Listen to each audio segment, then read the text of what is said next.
Alô, estudantes! Hoje a série Profissões está com um convidado muito especial, Dr. Fernando Prazeres, que é desembargador do Tribunal de Justiça do Paraná. A série Profissões trouxe o Dr. Fernando para contar para nós como foi a trajetória, como foi a sua escolha, como foi a sua definição pela área do direito, entre outras apresentações, principalmente de programas que o Tribunal de Justiça do Paraná também desenvolve com as escolas. Acompanhe conosco. Bom dia. Bom dia, Regina. Muito obrigada pela sua presença, pela sua participação. Ficamos muito contentes que o senhor tenha aceito trabalhar conosco aqui no programa Profissões, na série Profissões do programa Eureka. Imagina, Regina, eu que agradeço, uma honra para mim estar com vocês aqui hoje. Bem, doutor Fernando, a série Profissões, do programa Eureka. Nós vamos perguntar como foi a sua escolha, como foi a sua definição, em que momento decidiu pela área do direito? Regina, assim, minha vontade, quando eu estava no terceiro ano hoje que é equivalente ao ensino médio, eu fazia cursinho e minha vontade era fazer jornalismo, né? Essa foi minha primeira opção. Eu estava encantado naquela época de efervescência, era final da ditadura militar, enfim, aquelas notícias sendo publicadas nos jornais, então aquilo me chamou muita atenção, acabou me encantando e eu queria fazer jornalismo, né? Tentei jornalismo, não consegui passar na primeira vez que eu fiz. E numa conversa com meu pai, ele falou, olha, eu conheço vários advogados que são jornalistas, né? Mas eu não conheço nenhum jornalista que é advogado, né?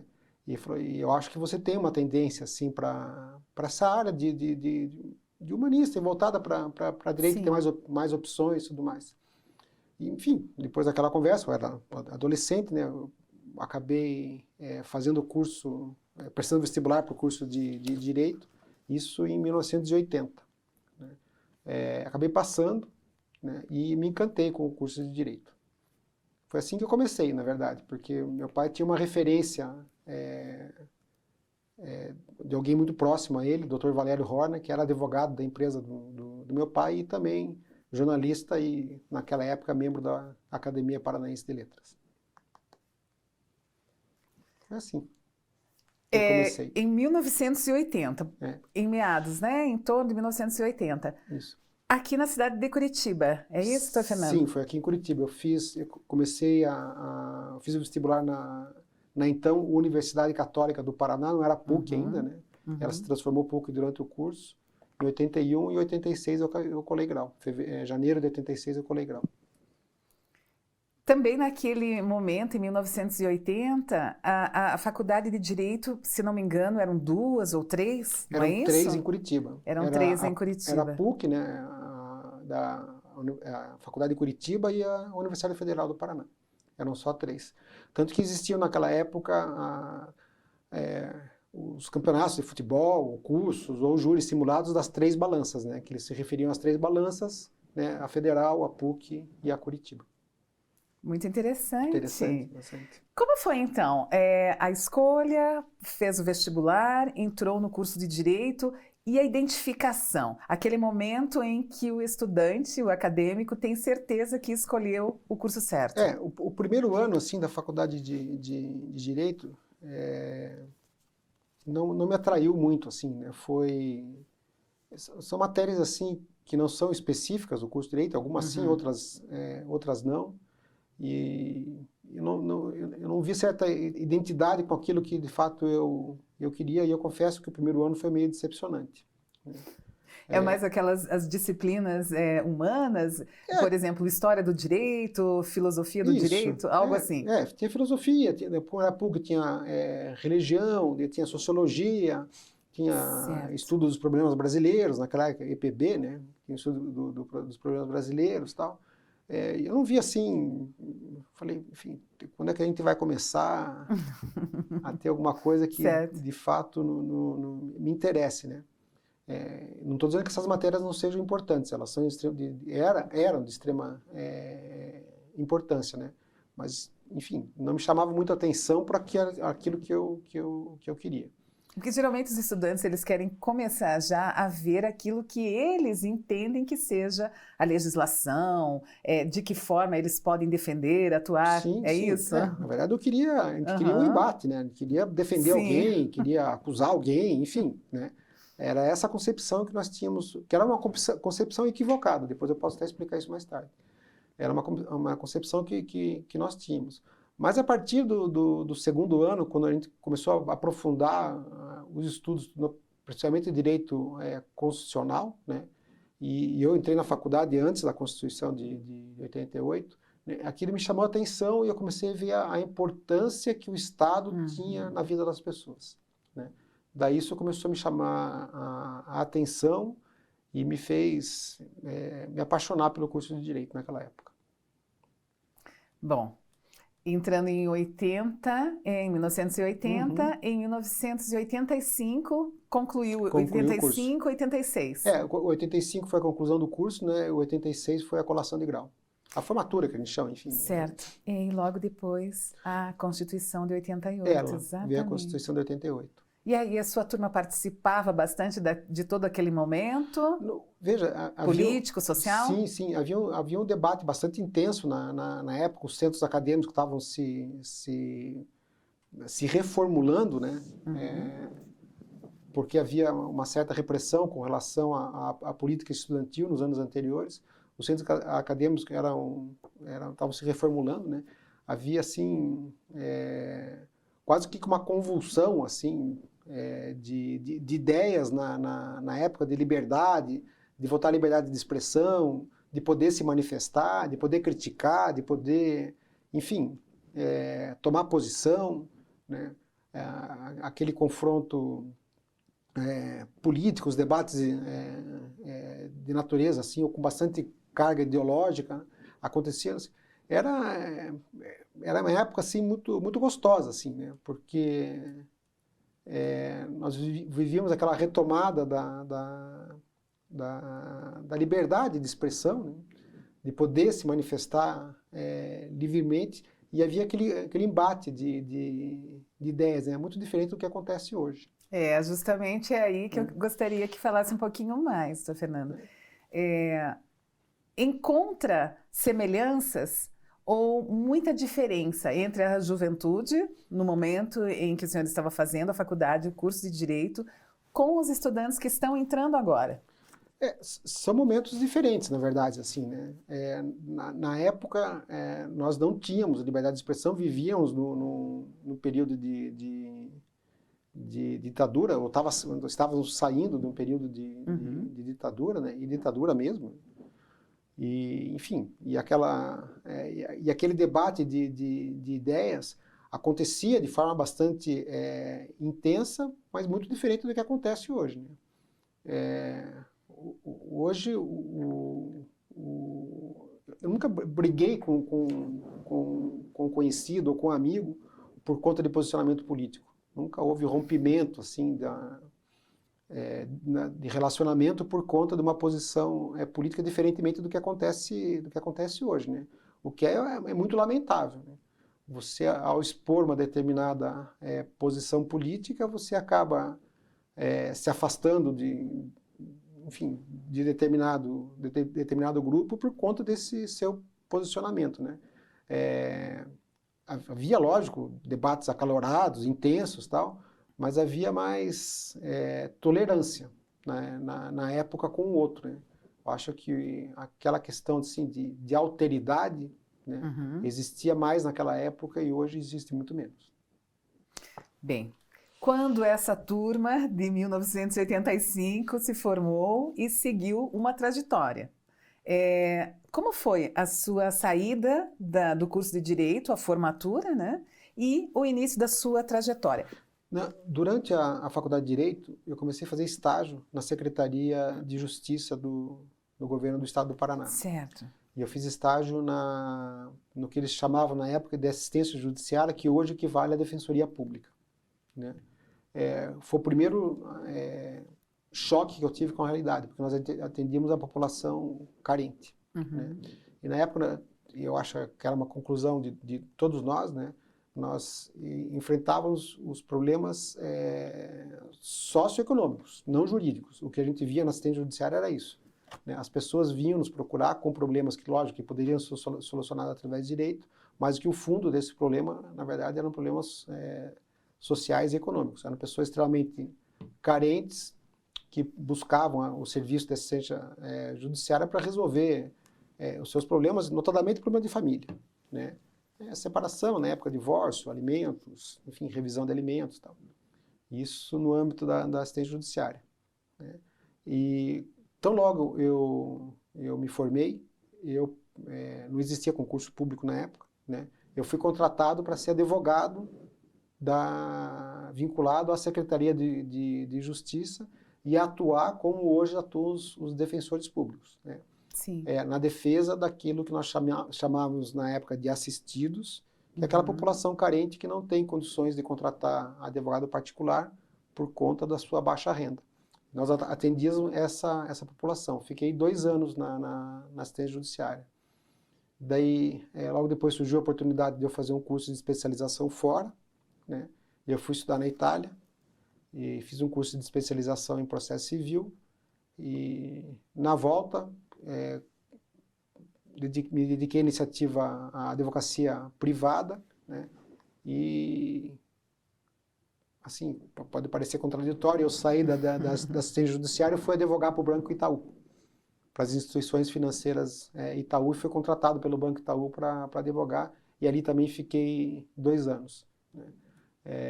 Quando eu voltei da Itália, comecei a dar aula na PUC, da aula de processo civil, na Universidade Católica, né? Sim. E nesse meio tempo nasceu o meu interesse pela magistratura, né? Daí eu fiz o concurso em 1990 e desde então eu estou no Poder Judiciário do Paraná e, coincidentemente, amanhã vai fazer 33 anos. Ora, vejam, parabéns! Bom, nós vamos fazer um breve intervalo e no segundo bloco nós continuaremos com o Dr. Fernando e vai colocando para nós também como foi toda essa trajetória, toda essa caminhada na justiça, aí já como juiz de direito. Já voltamos.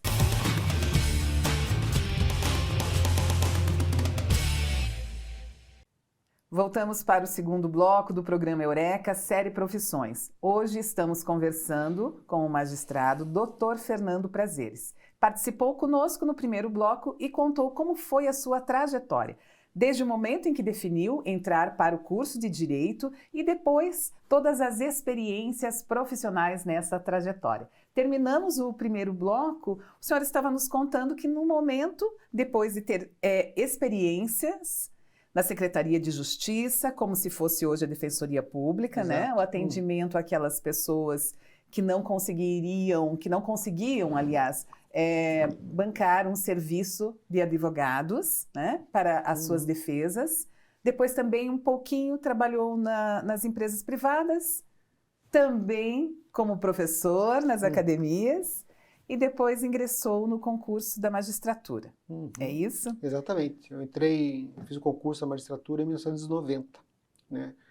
Diferente do que acontece hoje, o número de inscritos, né, no meu concurso não era tão elevado assim. Na época eram em torno de 2.900, 3.000 candidatos, né?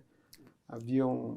Só um minutinho, o senhor não considera muito elevado 2.000, 3.000 candidatos? Eu faço comparação com o que acontece hoje, né? Sim. Que nós temos 15.000, 16.000, 17.000 candidatos inscritos quando abre o edital para o concurso da magistratura, né? Mas é um alto volume, doutor Fernando. Porque essa é a comparação que eu faço, né? Quando eu fiz o concurso, na época acho que foi 2.700, acho que 3.000 se inscreveram, 2.700 compareceram para fazer a prova, né? Mas a maioria dos candidatos eram candidatos aqui do Paraná, né? Hoje, né, quando abre o edital de concurso, eu já participei de algumas bancas, né, vem candidatos de todos os estados. Ah, sim, né? Sim. Enfim, hoje as coisas estão muito mais fácil, questão de deslocamento, hotel, enfim, né? Na época talvez fosse mais complexo isso, né? E assim, eu não imaginava fazer concurso fora do estado do Paraná, né? Uhum. Hoje as pessoas fazem concurso todo o tempo, a toda hora, em todos os estados da federação. Mas enfim, daí eu fiz o concurso em 90, consegui passar, e mudou a minha vida completamente, né? Porque a carreira do juiz, você começa a carreira no interior, né?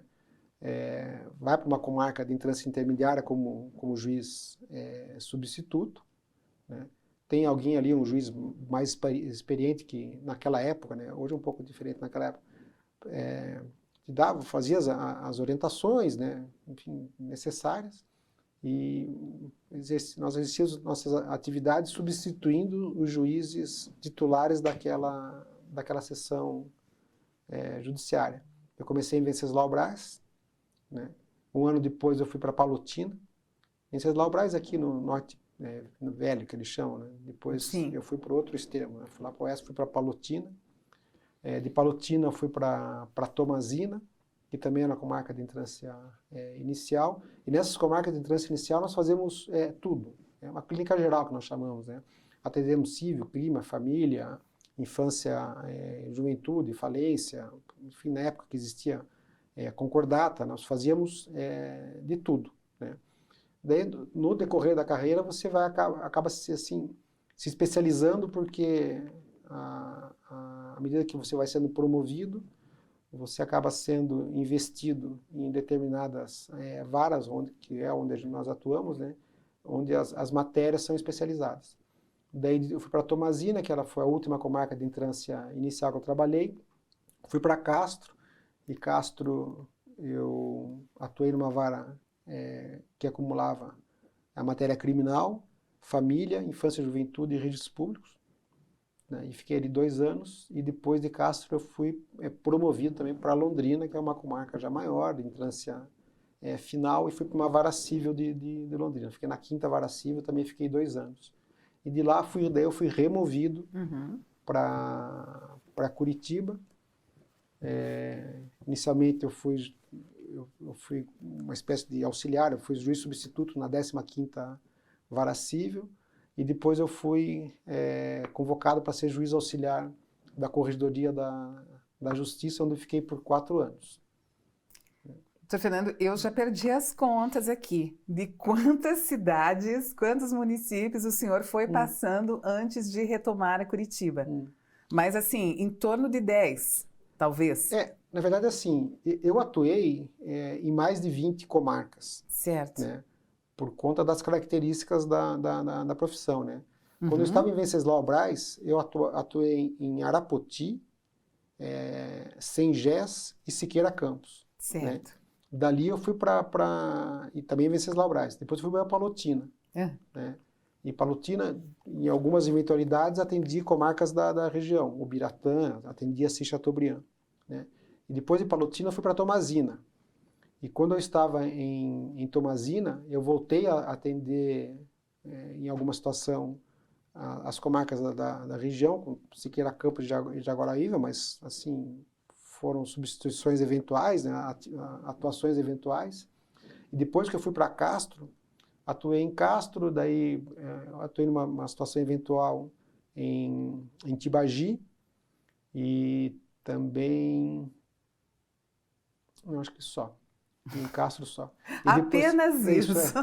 E depois fui para Londrina. Londrina eu só atuei em Londrina mesmo, daí que eu voltei para Curitiba. E quando eu estava em Curitiba como juiz de direito substituto, eu fui convocado para ser juiz auxiliar da Corregedoria, onde eu fiquei durante 4 anos. Eu fui para a Corregedoria em 99 e saí de lá em 2002. Fico imaginando as vivências passando por vários municípios, né, que ficam nas comarcas, e também a diferença de expectativa da própria população desses lugares, os hábitos, costumes também dessa população. Como o juiz de direito consegue acessar e se inteirar mais dessa população? Na época, assim, quando eu entrei na carreira, nós fizemos um curso muito rápido de preparação, né, para assumir as comarcas. E eu não me recordo quem, mas foi um desembargador já, alguém que já era desembargador, eu não me recordo quem, que nos aconselhou, assim, ó, quando você assumir a sua comarca, né, estude as características da cidade, Da região. né, a sua origem, da região, veja de onde vem essa população, o porquê a comarca a cidade tem esse determinado nome, porque, enfim, porque Palotina chama Palotina, porque Chateaubriand chama Chateaubriand. Procure conhecer essa realidade, né? Procure conhecer a origem da população, né? Porque, enfim, muito provavelmente são imigrantes, né? De algum lugar vieram. E procure saber isso para poder compreender as pessoas que você vai julgar, né? Que nós chamamos de jurisdicionados, né? A partir do momento, ele dizia, que você tem a ciência de como essas pessoas foram criadas e qual o ambiente em que elas vivem, né, você vai poder compreender melhor as ações dessas pessoas e vai poder julgar melhor, né? Isso em todas as comarcas que eu passei, eu acabei fazendo isso, estudando assim a origem das cidades, né, e prestando bastante atenção no modo de vida daquelas pessoas, né. Por exemplo, vou pegar Palotina. Palotina tem na época, né, tinha uma influência bastante grande de italianos, né, e alemães, né. Ninguém torcia para time do Paraná ou de São Paulo, né, só torciam ou para o Internacional ou para o Grêmio, né.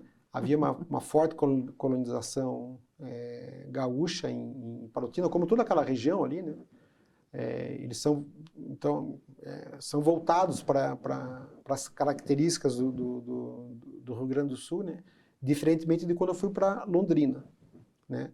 Para Londrina, alguns torciam para o Londrina, futebol clube, né? Mas a grande maioria da população torcia ou para o Palmeiras, ou para o São Paulo, ou para o Corinthians, ou para o Santos. Times, né, de futebol de São Paulo. Porque a influência ali paulista era muito grande. E aí também já desenvolviam alguns costumes, hábitos totalmente e diferentes, interesses mais voltados ao estado de São Paulo. Muito, muito interessante essa introdução antes de chegar aos municípios, às comarcas, para entender aquela população, né? Seus hábitos, costumes, seus interesses, né? Suas expectativas. Sim. Bem, doutor Fernando, eu gostaria agora que o senhor colocasse para os nossos estudantes, aqueles que estão concluindo o ensino médio e que estão pensando em seguir a carreira do direito e também, possivelmente, a magistratura. Quais são as habilidades necessárias, essenciais para esses estudantes seguirem bem na carreira do profissional? Quando eu dava aula, eu dei aula para curso de preparação para ingresso na magistratura. Eu falava que o juiz ele faz duas coisas básicas e fundamentais, que é ler e escrever, né? Então, se você tem que ler e escrever, você tem que estudar, você tem que gostar de estudar, você tem que gostar de ler e gostar de expressar as suas ideias, né? Isso é inevitável.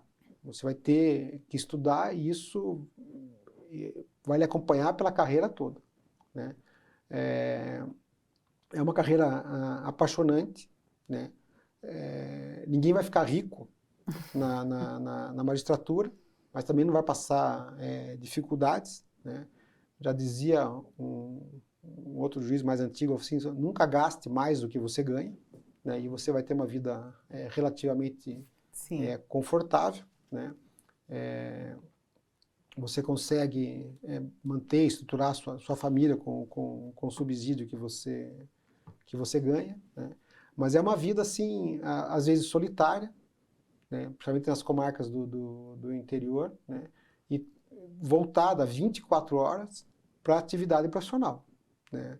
Você não tem horário, né? Você não deixa de ser juiz quando termina o expediente do fórum. Você é juiz 24 horas por dia, e nessa condição você pode ser procurado no feriado, sábado, domingo, enfim, né? É uma atividade, mas longe de ser, embora estressante, com bastante pressão, Sim. né? Longe de ser uma atividade assim que gere dificuldade, assim, né? Se você pode se dedicar ao estudo, à leitura, né? E à compreensão do fenômeno social, acho que qualquer um consegue exercer a carreira da magistratura. Eu ainda acredito no juiz vocacionado, né? Uhum. Aquele que volta a compreender os litígios e por que ocorrem esses conflitos, né? Isso eu acredito na existência daquele que consegue compreender melhor as razões do conflito, né? E tentar resolver aquilo da melhor maneira possível. Muito bem. Obrigada pela participação hoje conosco, doutor Fernando. O doutor Fernando vai gravar mais um programa conosco para apresentar um programa muito especial desenvolvido também pelo Tribunal de Justiça do Paraná. Mais uma vez, obrigada pela sua participação. Fiquem conosco, acompanhem a série Profissões, a série Escolhas. Até lá!